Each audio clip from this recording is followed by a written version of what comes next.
सुरकल्पवृक्षं गुरुं चिदानन्दमहावतारम् नमामि नाथं सुरकल्पवृक्षं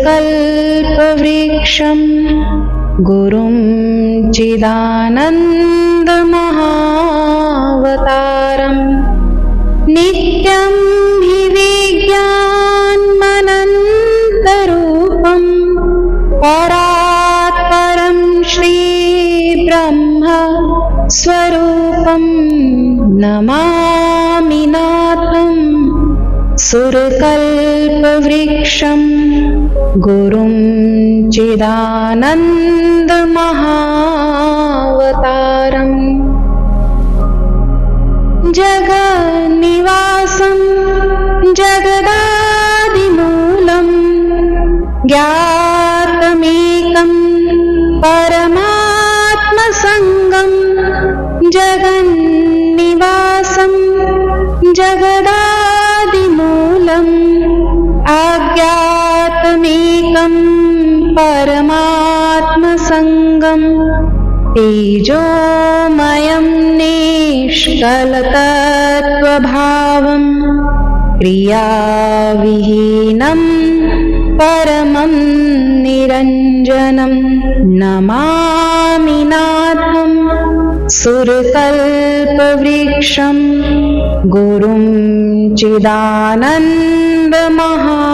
चिदानन्दमहावतारम् प्रपञ्चहीनं परिपूर्णभावं प्रपञ्चहीनं परिपूर्णभावं मद्यान्तहीनं प्रकृते परस्तात् अरूपरूपं स्फुटमेव सत्यम् अरूपरूपं स्फुटमेव सत्यं कृपावतारं खलु शून्यरूपं नमामि रामं सुरकल्पवृक्षं गुरुं चिदानन्दमहावतारम्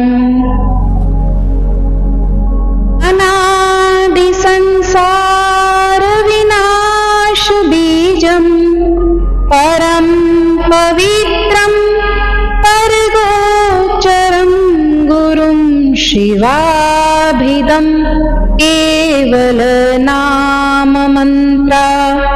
प्रकाशभावं प्रणमामि नित्यं नमामि नाथं सुरकल्पवृक्षं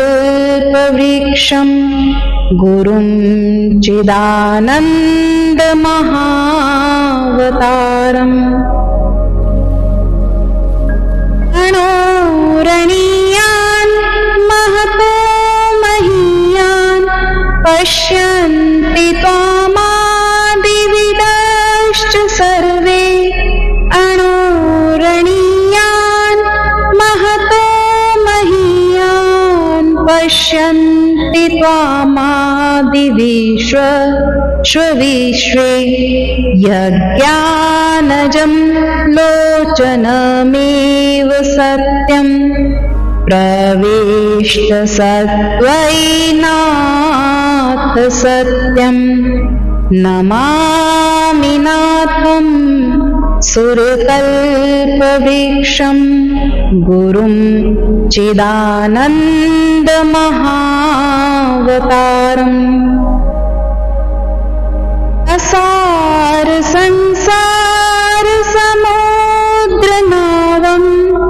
वन्दे अहमाद्यं पुरुषं पुराणं त्वमेव काली परमार्थबीजं नमाम्यहं तव चरणारविन्दं नमामि नाथं सुरकल्पवृक्षं गुरुं चिदानन्दमहावतारम् स्तोत्रानानेन यो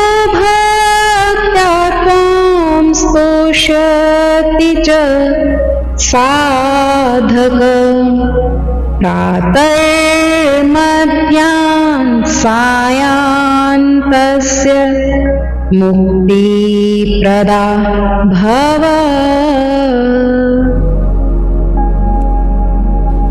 इति योगिनी तन्त्रोक्त क्रोधवक्त्रभैरवकृत महाकाल भैरव स्तोत्रं सम्पूर्णम्।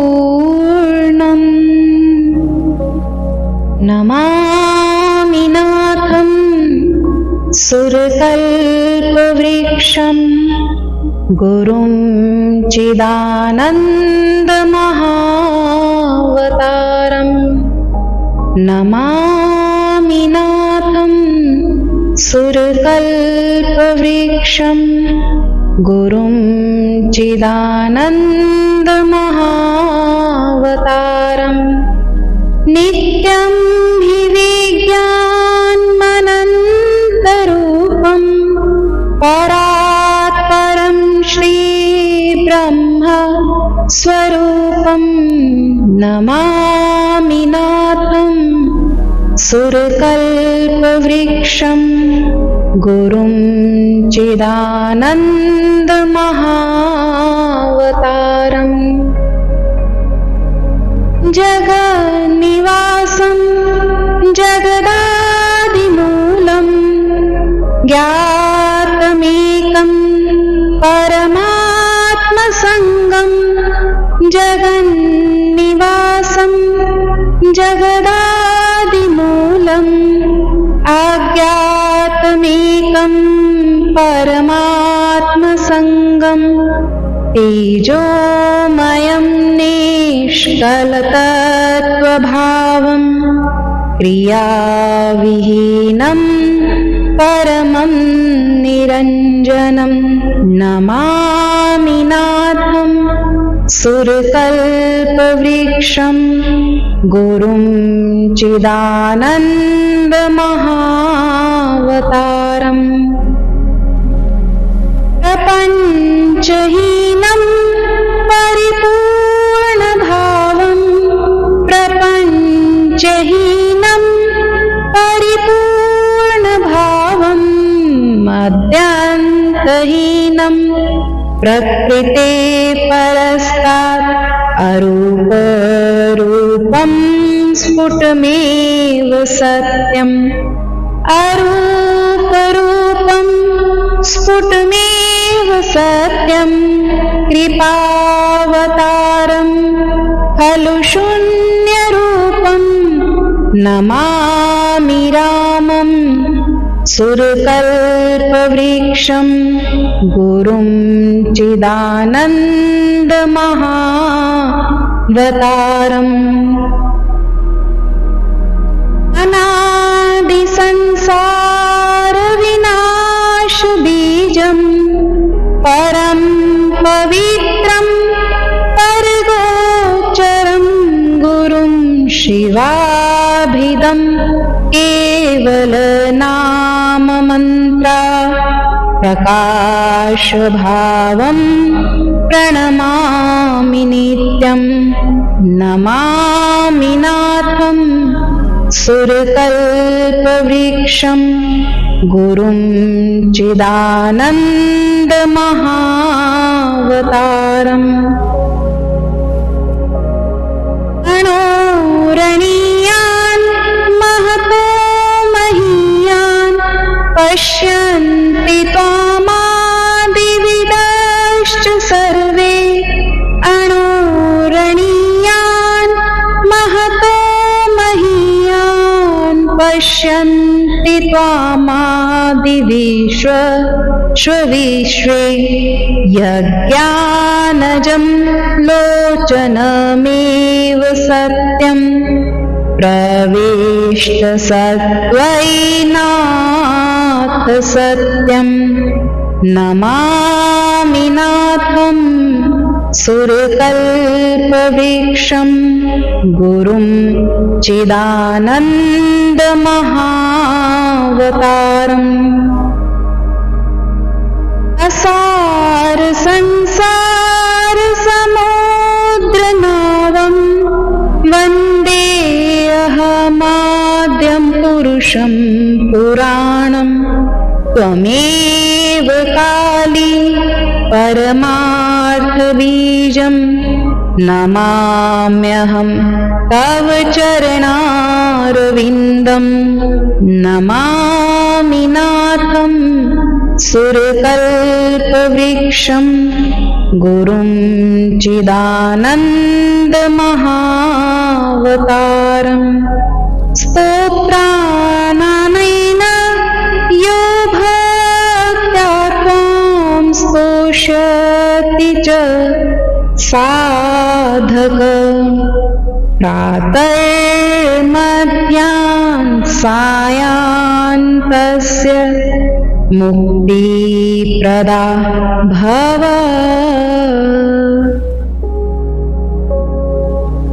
इति योगिनी तन्त्रोक्त क्रोधवक्त्रभैरवकृत महाकाल भैरव स्तोत्रं सम्पूर्णम् नमामि नाथं सुरकल्पवृक्षं गुरुं चिदानन्दमहावतारम् नमामि नाथं सुरकल्पवृक्षं गुरुं चिदानन्दमहावतारम् नित्यं हि विज्ञानमनन्तरूपं परात्परं श्रीब्रह्म स्वरूपं नमामि नाथं सुरकल्पवृक्षं गुरुं चिदानन्दमहावतारम् जगन्निवासं जगदादिमूलं ज्ञातमेकं परमात्मसंगं जगन्निवासं जगदादिमूलम् अज्ञातमेकं परमात्मसंगं तेजोमयं निष्कलतत्त्वभावं क्रियाविहीनं परमं निरञ्जनं नमामि नाथं सुरकल्पवृक्षं गुरुं चिदानन्दमहावतारम् प्रपञ्चहीनं परिपूर्णभावं प्रपञ्चहीनं परिपूर्णभावं मद्यान्तहीनं प्रकृते परस्तात् अरूपरूपं स्फुटमेव सत्यम् अरूपरूपं स्फुटमेव सत्यं कृपावतारं खलु शून्यरूपं नमामि रामं सुरकल्पवृक्षं गुरुं चिदानन्दमहावतारम्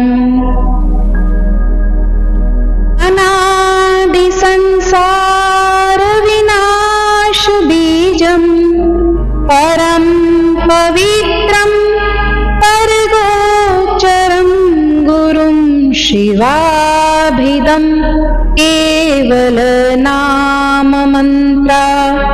प्रकाशभावं प्रणमामि नित्यं नमामि नाथं सुरकल्पवृक्षं गुरुं चिदानन्दमहावतारम् अणोरणीयान् महतो महीयान् पश्यन्ति त्वामादिविदश्च सर्वे अणोरणीयान् महतो महीयान् पश्यन्ति त्वामादिविश्वे यज्ञानजं लोचनमेव सत्यं प्रविष्ट सत्त्वैनाथ सत्यं नमामि नाथं सुरकल्पवृक्षं गुरुं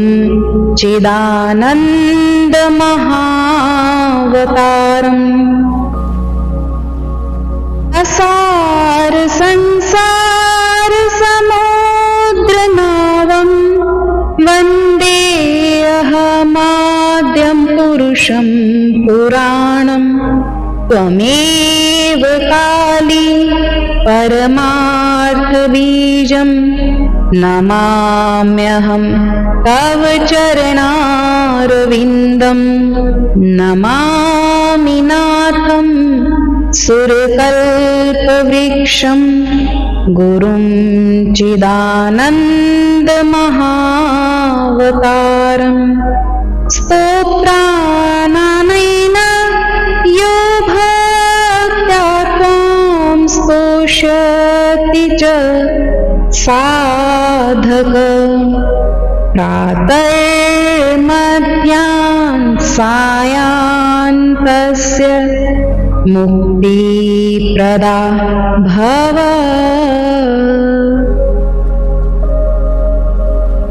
इति योगिनी तन्त्रोक्त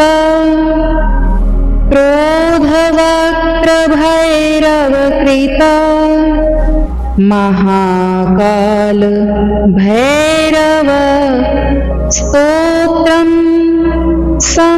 सम्पूर्णम् नमामि नाथं सुरकल्पवृक्षं गुरुं चिदानन्दमहावतारम् नमामि नाथं सुरकल्पवृक्षं गुरुं चिदानन्दमहावतारम् नित्यं हि विज्ञानमनन्तरूपं परात्परं श्रीब्रह्म स्वरूपं नमामि नाथं सुरकल्पवृक्षं गुरुं चिदानन्दमहावतारम् जगन्निवासं जगदादिमूलं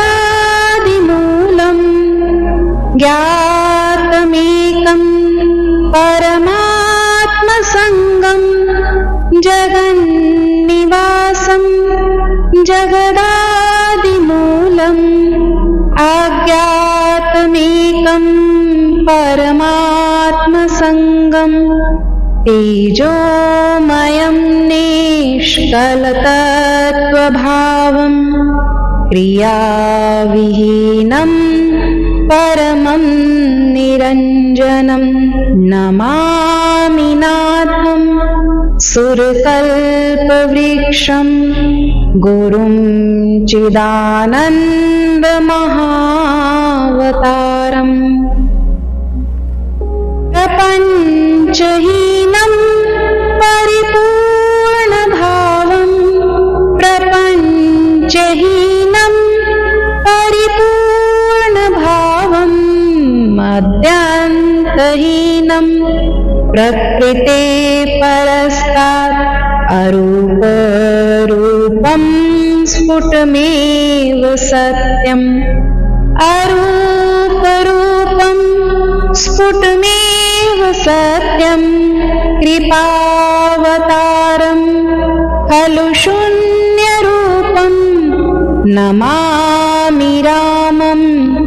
सुरकल्पवृक्षं गुरुं चिदानन्दमहावतारम् अनादिसंसारविनाशबीजं परं पवित्रं परगोचरं गुरुं शिवाभिधं केवलनाममन्त्रा प्रकाशभावं प्रणमामि नित्यं नमामि नाथं सुरकल्पवृक्षं गुरुं चिदानन्दमहावतारम्।